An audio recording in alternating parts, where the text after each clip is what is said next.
La República de Roma ya no existe. Tras la escalada de violencia para hacerse con el poder, Julio César es asesinado por los aristócratas. Pretenden mantener al Senado como autoridad política de Roma, pero la tentativa fracasa. La era de los emperadores comienza con César Augusto. Siglo I a.C. Bajo la soberanía del nuevo emperador, el Imperio Romano trata de expandirse y pone rumbo a las tierras que hay más allá del Rin. Pero la última conquista finaliza de un modo trágicamente violento. Las tribus germánicas se oponen al yugo imperial y se enfrentan a la autoridad romana. Frustran las ambiciones imperiales, reescriben la historia y desafían al imperio. El Imperio Romano, el bosque de la muerte.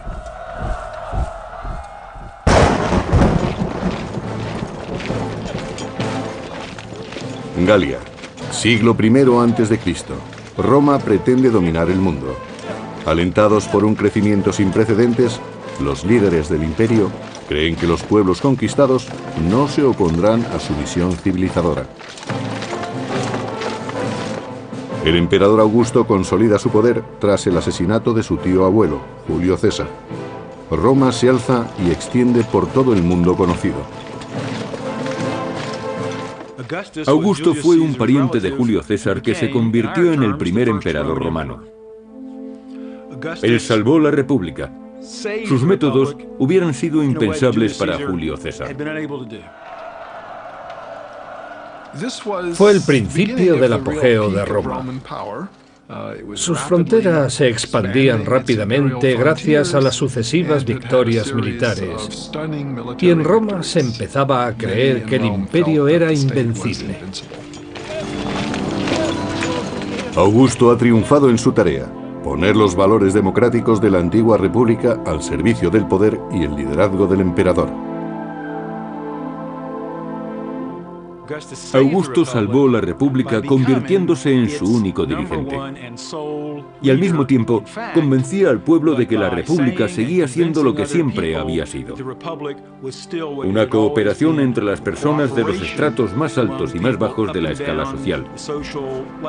Algo que iba en beneficio de todos. Tras 35 años de liderazgo, Augusto considera esta expansión del territorio romano su mayor éxito.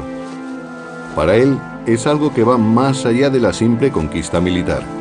A fin de cuentas, los romanos se consideraban superiores al resto de los pueblos. Los romanos sentían que su misión era civilizar al resto del mundo. Tenían una misión cultural y por eso trataban de imponer la ley y la justicia, como ellos la concebían, al resto de los pueblos, aquellos a los que llamaban bárbaros. Tras la exitosa anexión de la Galia como provincia romana, el Imperio Romano trata de conquistar las tierras más allá del Rin, lo que se conocería como Germania. Las tribus de más allá del Rin vivían de manera precaria, luchando entre sí en sangrientas guerras fratricidas. Algunas tribus incluso se atrevían a penetrar en territorio romano, algo que el imperio no iba a tolerar. Roma considera que estos pueblos son salvajes e impredecibles, y por tanto, un objetivo a conquistar. Ha habido muchos debates sobre los objetivos de Roma al este del Rin. Quizás el imperio trataba de establecer una nueva provincia entre el Rin y el Elba. O quizás trataban de frenar las incursiones que llegaban de más allá del Rin. Casi todas las opiniones coinciden en que Roma intentaba establecer una nueva provincia. En el año 9 a.C., el emperador Augusto envía al general Tiberio más allá del Rin. La relación entre romanos y germanos es muy conflictiva. Hay gente que quería colaborar con los romanos y gente que aborrecía a los romanos. En aquella época los pueblos germánicos debían enfrentarse a muchos desacuerdos. Eran comunes las luchas por el poder. Tiberio, un destacado militar con importantes contactos, tiene muchas probabilidades de suceder al emperador. En Germania, visita al jefe de la tribu de los queruscos, al que considera un aliado potencial. Los bárbaros se aliaron con los romanos para luchar contra los enemigos comunes de ambos pueblos. Y los romanos querían extender las fronteras de su territorio y su misión civilizadora hacia las regiones del norte. El líder de los queruscos acepta la alianza con Roma. Aunque su pueblo no tenga interés en adoptar el modo de vida del imperio, se benefician de su protección y su prestigio. Tenían mucho que ganar si se aliaban con Roma, sobre todo la élite gobernante. Económicamente, esta asociación les daba acceso a muchos productos romanos, lo que les confería un estatus privilegiado. El príncipe germánico es todavía muy joven, pero acabaría convirtiéndose en un astuto conspirador. Fue educado en dos mundos, siguiendo las tradiciones de su pueblo y protegido por la gloria y el poder del imperio. Llegaría a ser un oficial romano y un rey germánico. Su nombre era Arminio.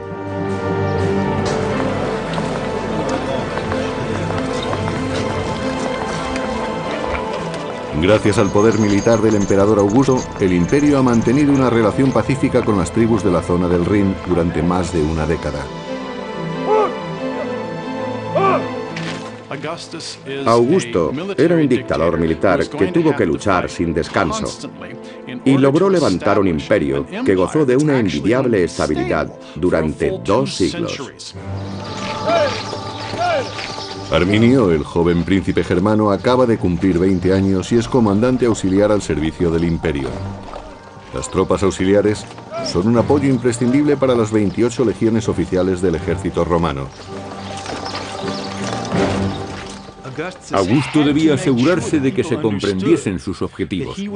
Eran los mismos de los líderes tradicionales romanos: guiar al imperio en una guerra de conquista. En el año 6 después de Cristo, el general romano Tiberio viaja a Germania. Debe sofocar una violenta revuelta en la provincia romana de Panonia, las actuales Austria y Hungría. Tiberio dirige sus fuerzas contra los insurgentes que se oponen a los impuestos romanos y a su modo de vida. Los romanos intentaron imponer sus costumbres a los bárbaros a un ritmo mayor del que estos pueblos hubieran deseado. Por eso se enfrentaron a ellos. La revuelta dura ya 3 años y la situación es cada vez más complicada para el ejército romano. El emperador Augusto envía a sus tropas auxiliares. En la lucha, Arminio demuestra que domina las técnicas de combate romanas, distinguiéndose así ante sus superiores romanos. En palabras del historiador romano del siglo I, Velius Paterculus, bravo e inteligente. Arminio era un bárbaro fuera de lo común. Lo demostraban sus técnicas notables y sus ojos, que reflejaban el fuego de su espíritu. Arminio era consciente de que Roma trataba de un modo violento a sus provincias, aplastando cualquier atisbo de autonomía. Veía a los panonios en la misma situación en la que estaba su pueblo, en el norte de Germania, y estableció una relación entre ellos y su propia comunidad durante la campaña en Panonia. Pero Arminio sigue luchando al servicio del imperio y apoya con sus tropas auxiliares a las legiones romanas del general Tiberio. Mientras Roma lucha por mantener el orden en Panonia, en Germania, la influencia del imperio se hace sentir paulatinamente. El pueblo de Arminio, contratado para la construcción de carreteras y otros edificios, empieza a sacar partido de las costumbres romanas. Los bárbaros, especialmente los que vivían cerca del Rin, no consideraban que vivían en el mundo romano. Sin embargo, apreciaban las ventajas de la romanización. Desarrollaron una vida basada en el comercio y crearon comunidades más grandes en oposición a las pequeñas comunidades en las que habían vivido tradicionalmente. En palabras del historiador del siglo III, Casio Dio, los bárbaros se adaptaban al modo de vida romano, se acostumbraron a tener mercados y a relacionarse pacíficamente. Cambiaron sin saberlo. En el año 7 después de Cristo, el emperador Augusto nombra a Quintilio Varo gobernador de los territorios al este del Rin. Varo era un comandante relativamente capacitado, pero también hemos podido comprobar que no se trataba de la persona más amable del mundo. Su descripción a cargo del historiador Velleius Paterculus no es demasiado halagadora. Quintilio Varo era un hombre de carácter afable y tranquilo, aunque tan limitado de mente como de movimiento, y más acostumbrado a los placeres que al servicio activo en campaña. La paz en Germania se adaptaba perfectamente a su carácter relajado. Varo se hace amigo de Arminio, que ha regresado a Germania como un respetable ciudadano romano. Roma ve en Arminio a un poderoso aliado para sus planes de paz. Los germanos aceptan las reglas romanas, pero solo para evitar enfrentamientos. A los germanos no les gustaba comparecer ante los tribunales romanos y no querían que los romanos arbitraran sus conflictos. Ellos ya disponían de un modo propio de resolver sus problemas.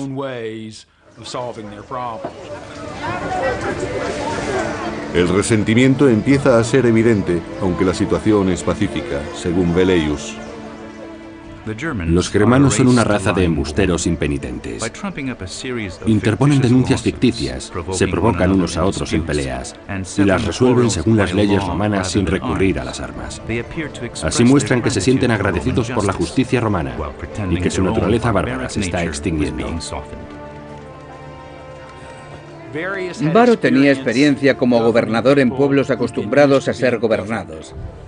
Pero eso no tenía nada que ver con las expectativas de los pueblos germanos. La intrusión, de acuerdo con el historiador Casio Dio, empuja a Arminio y a otros jefes a tomar medidas.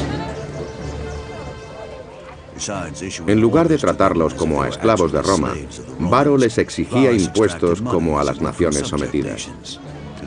Pero ellos no se consideraban una nación sometida y preferían recuperar el modo de vida que habían tenido en el pasado. Los pueblos germánicos de la ribera del Rin decidieron que habían aguantado bastante a Varo y su administración, la imposición del modo de vida romano y sobre todo la justicia romana. Por eso decidieron tenderle una trampa y deshacerse de él. Y nadie se encontraba en mejor situación para ello que Arminio.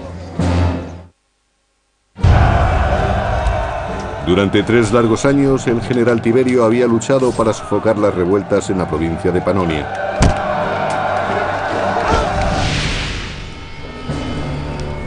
Al fin, en el año 9 después de Cristo, Tiberio ve sus esfuerzos recompensados.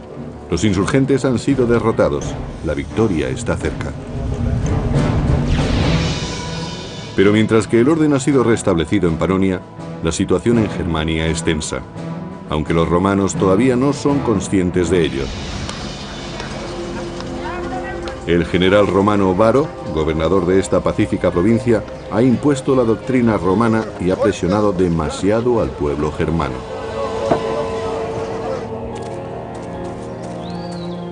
Los germanos, liderados por Arminio, se han cansado de pagar los impuestos romanos y de ser esclavos en su propia tierra.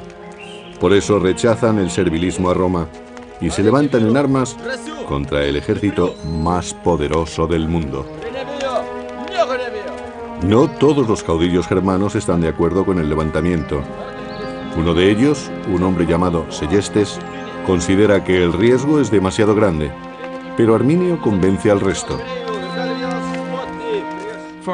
En aquellos momentos, Arminio es la persona más influyente de su pueblo, y el hecho de ser apoyado por la mayoría de los suyos es todo un honor.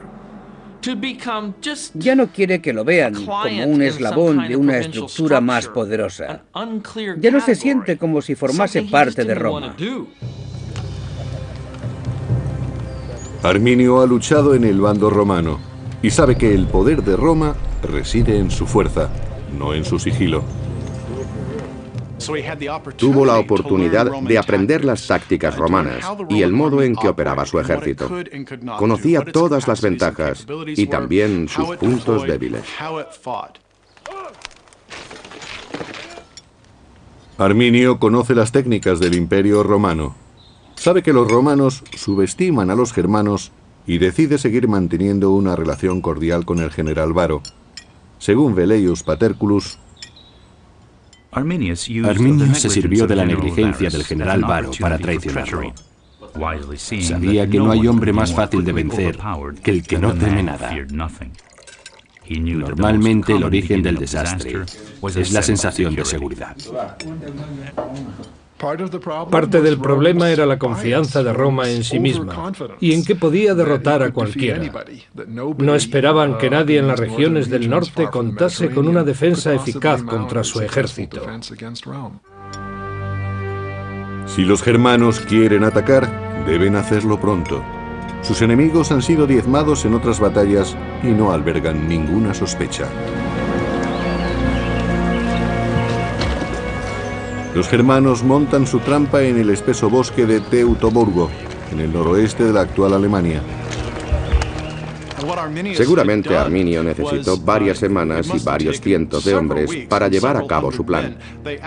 Levantó una empalizada de 1 metro de alto y 3 de ancho, la cubrió de picas y después la camufló. Para el general romano Varo y para sus tropas, las legiones 17ª, 18ª y 19ª, las cosas siguen su curso natural. Ignoran el peligro y se dirigen a los campamentos del oeste, como en cada cambio de estación. Según el cronista del siglo III, Casio Dio, llevan carretas y bestias de carga como en tiempos de paz. Y también les acompañan muchas mujeres y sirvientes.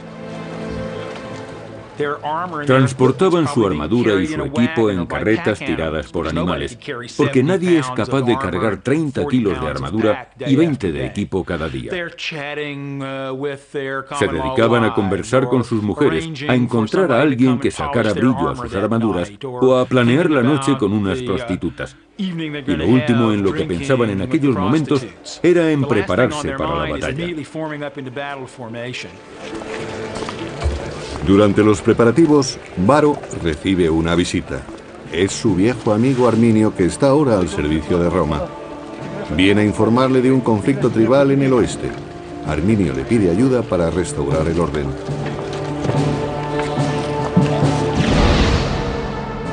El supuesto levantamiento se ha producido en una zona poco conocida, llamada Calcrise, cerca del fuerte romano de Halter. Es el destino de las tropas de Varo.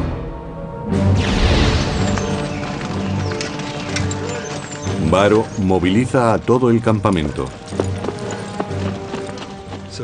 Varo ha entrado en territorio germano pensando que se trata de una misión pacificadora. No está preparado para luchar contra los bárbaros. Los bárbaros están experimentados en la guerra de guerrillas y conocen tácticas que pueden aniquilar a toda una legión romana.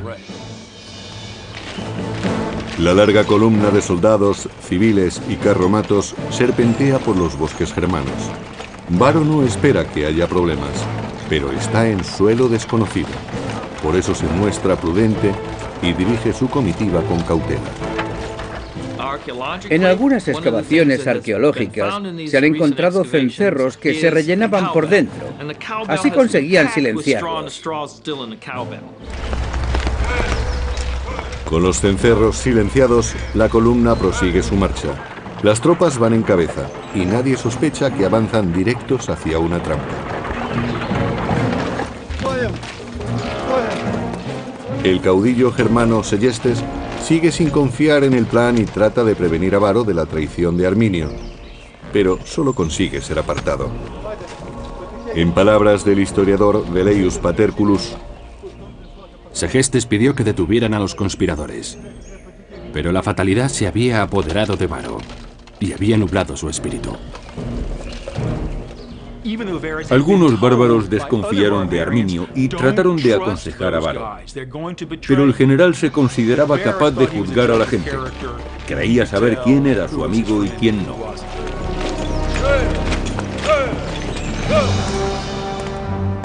Varo conduce sus tropas hacia una trampa. Y el general Tiberio regresa a Roma después de haber vencido en Panonia. El emperador Augusto ve la victoria de Tiberio como una prueba irrefutable del poder del imperio. Roma es invulnerable.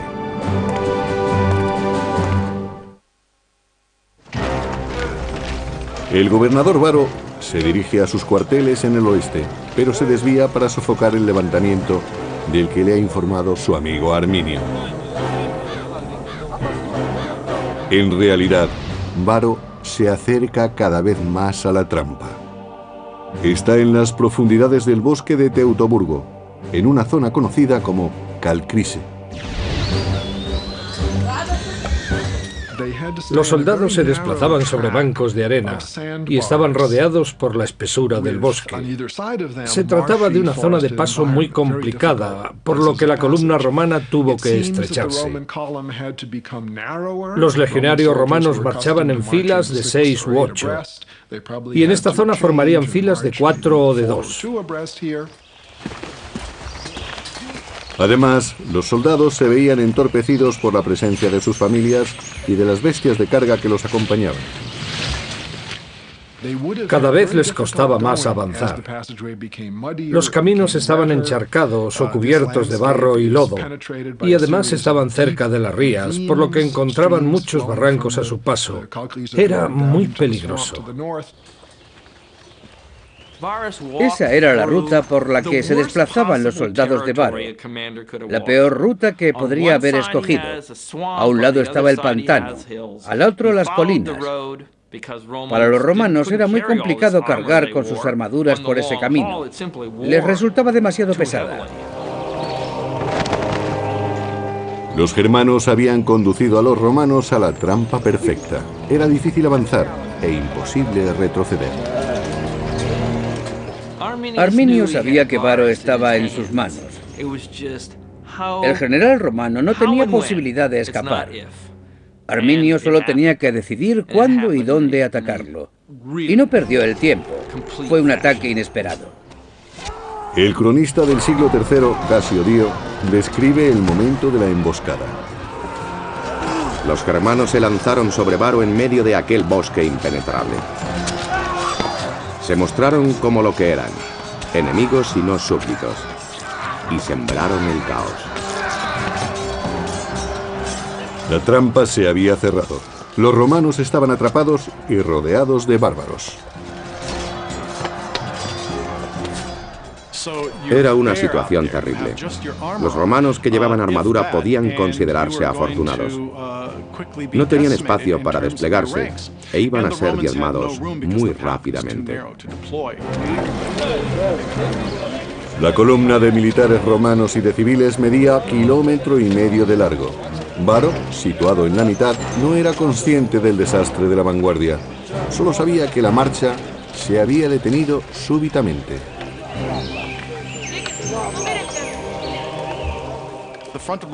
La vanguardia de la columna iba a ser la primera en caer, y no les era posible comunicarse con la retaguardia en esas condiciones. El ejército romano estaba en una situación muy vulnerable. Realmente corrían un gran peligro. Cuando Varo fue informado del ataque, ya era tarde. No había tiempo de prepararse ni de escapar. La sucesión exacta de los acontecimientos sigue siendo un misterio. Creo que en esta batalla el desenlace estaba decidido menos de una hora después, pero las escaramuzas pudieron continuar durante el resto de la tarde. Los legionarios tuvieron que asumir lo inevitable. Debió de ser un golpe muy duro para los romanos. Eran el imperio, el ejército más poderoso, como los Estados Unidos actualmente. Cada vez había más bajas entre los romanos y, según Casio Dio, empezaron a llegar más germanos. Las fuerzas del enemigo aumentaron. Los germanos que dudaron en un principio se unían ahora con la promesa del saqueo. Y quedaba la peor deshonra. 2 de las legiones perdieron sus estandartes de águila a mano de los bárbaros. El águila era un símbolo religioso para los legionarios. Era literalmente el espíritu religioso, algo que les protegía y les guiaba a la victoria. Si perdían el águila en combate, o si era apresada por el enemigo, los romanos se sentían como si les hubieran robado el espíritu. Y sin espíritu la derrota era segura, pero mucho peor que la derrota era la deshonra. Y no había nada más deshonroso que dejar que el símbolo del espíritu del soldado cayera en manos enemigas. Era lo peor que podía ocurrirles.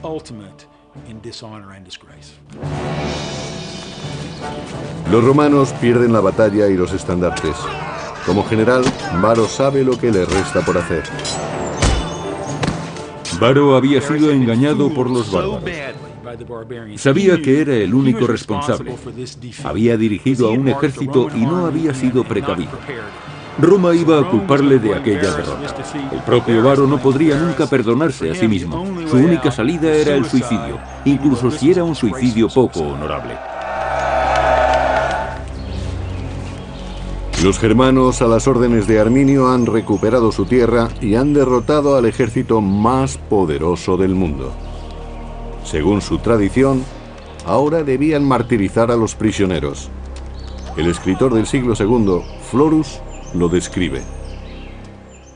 Nunca hubo una matanza más cruel que aquella en los bosques. Nunca hubo tantas ofensas proferidas por bárbaros, especialmente hacia las figuras de los legisladores.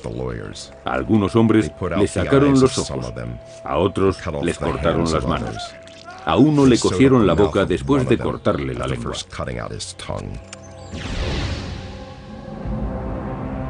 Mientras Germania celebra su victoria sobre Varo, el general Tiberio se dirige a Roma después de su triunfo en Panonia.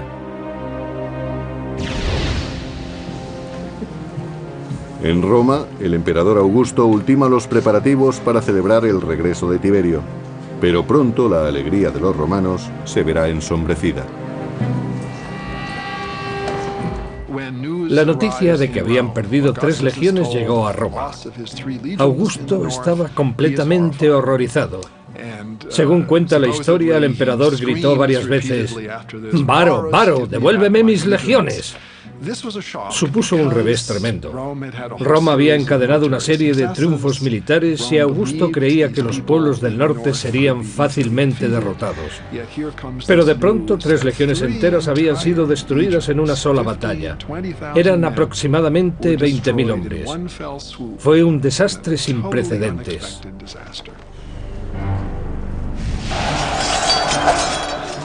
Y ahora que los queruscos y otras tribus bárbaras habían escapado a su control, ¿qué les impedía asolar Roma?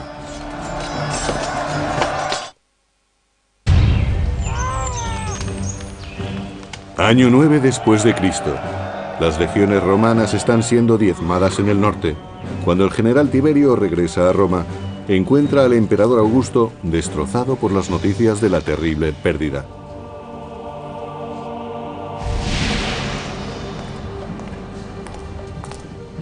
Los bárbaros de más allá del Rin han acabado con 3 legiones dirigidas por el general Varo. El desastre de Varo frustró los planes de Augusto. Ahora resultaba mucho más complicado expandir la frontera norte del Imperio Romano.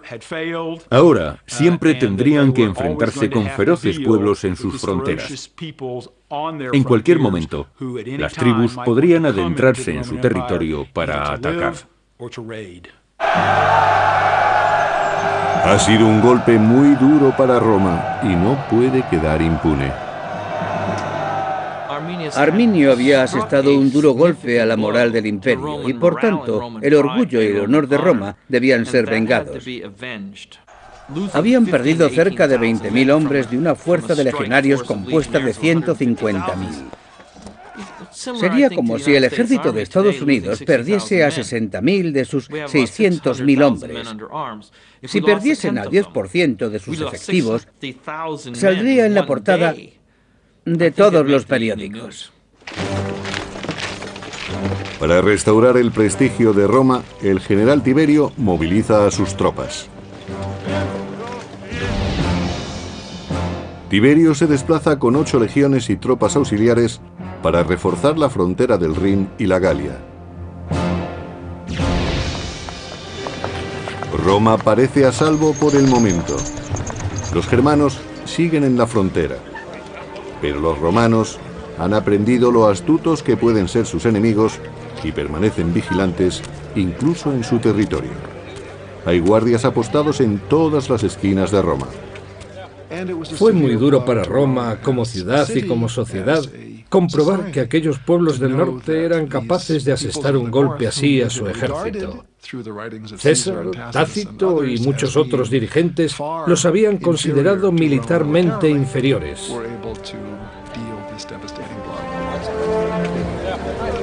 Roma, el paradigma de la civilización occidental, de pronto se siente vulnerable.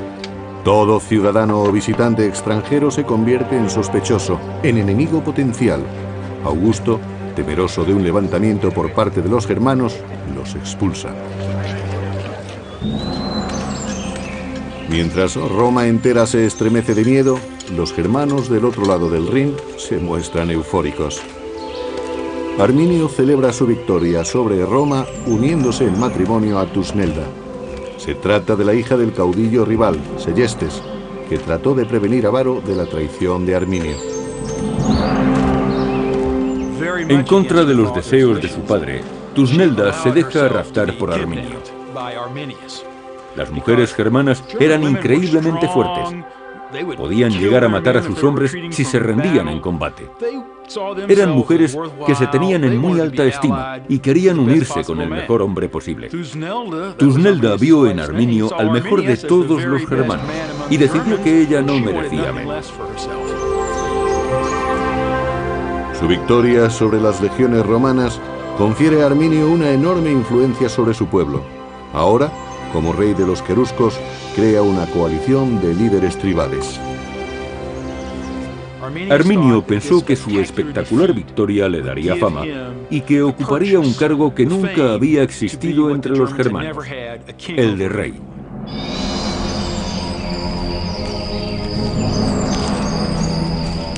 El lugar de la masacre se convirtió en un lugar sagrado. Se mantuvo intacto para conmemorar la victoria y rendir culto a los dioses germanos. Los germanos practicaban su culto en el campo. Erigían imágenes y tótems de animales en el bosque. El tallado de tótems era muy común en la época, también entre los romanos, pero probablemente los germanos sean el mejor ejemplo. Roma había sufrido un fuerte impacto. Los germanos conservaron las armas romanas como una recompensa sagrada. Las espadas, picas y escudos eran obras de artesanía, y su fabricación requería muchos materiales.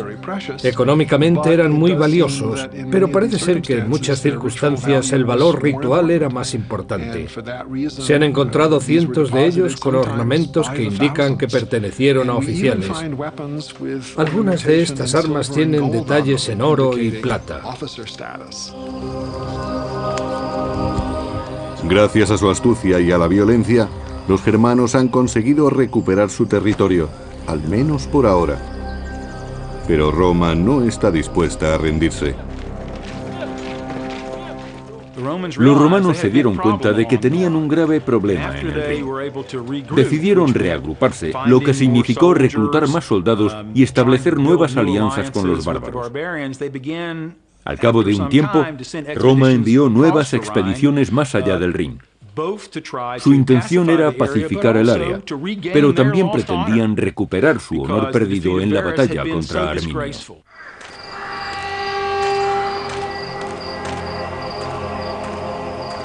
Era preciso que la situación cambiase. El Imperio Romano necesitaba recuperar su autoestima. Año 13 después de Cristo.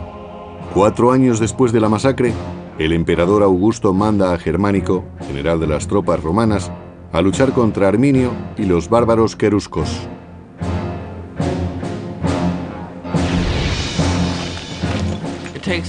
Era prioritario que la potencia militar de Roma se restableciera. De lo contrario, Germánico no podría disponer de las tropas suficientes.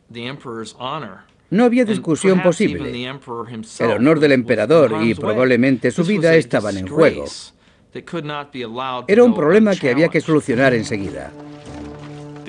La fuerza interior de los romanos se alimentaba de venganza, de odio y de furia. En aquel momento no existía la idea de compasión ni de humanidad. Eran un pueblo despiadado. Enviar a Germánico a Germania fue una de las últimas órdenes que daría Augusto. Un año después, a los 77 años, murió abatido por las consecuencias de la derrota. No pudo completar su visión del imperio. Sin descendencia, Augusto nombró a Tiberio como su sucesor. El emperador Tiberio trató de recuperar el honor de Roma y el de Augusto. Augusto había alcanzado la gloria en numerosas campañas militares, pero nunca se recuperó psicológicamente de aquel golpe. Murió pocos años más tarde. En muchos aspectos sintió que su legado había sido destruido. Augusto, que había dedicado su vida a romanizar el mundo, murió por el peso de la derrota. Lo que se había perdido en Germania nunca se volvería a recuperar, pero los germanos habían de pagar por la humillación sufrida. Una sangrienta batalla supuso la gloria para el caudillo germano Arminio y para los bárbaros. La misma batalla que socavó la confianza del imperio. Pero Roma no se rendía.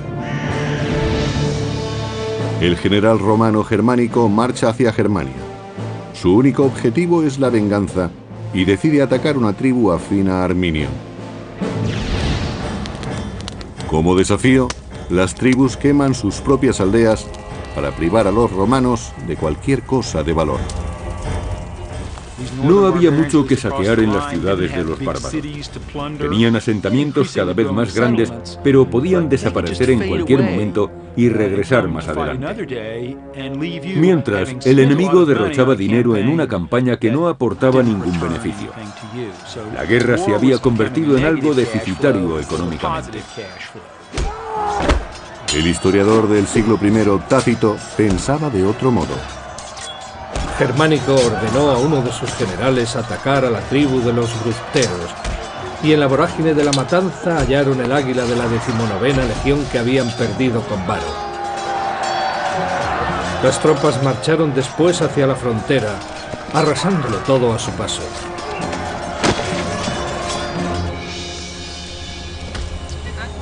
En esta campaña, los romanos liberan a Seyestes, el caudillo encarcelado por Arminio. Pero su venganza no terminaba ahí. Después, los romanos apresaron a la hija de Seyestes, Tusnelda, que esperaba un hijo de Arminio. Tusnelda fue capturada por los romanos y llevada a la capital como prueba del éxito en su misión. Su principal objetivo era humillar a Arminio, el hombre que había derrotado al general Varo y a sus 3 legiones. En el año 15 después de Cristo, 6 años después de la emboscada, el ejército romano llega al lugar de la masacre en los bosques de Calcrise. Ahora es un monumento sagrado a la victoria de los germanos. Cuando llegaron al lugar de la derrota de Varo, encontraron espadas rotas por el suelo. Y también había cráneos clavados en los árboles. La batalla tuvo que ser horrible. El valle estaba lleno de huesos que probablemente pertenecían a los vencidos, salvo los oficiales que seguramente habían muerto en la horca o degollados por los germanos. Así era como practicaban los sacrificios. El historiador del siglo I, Tácito, describe así la escena.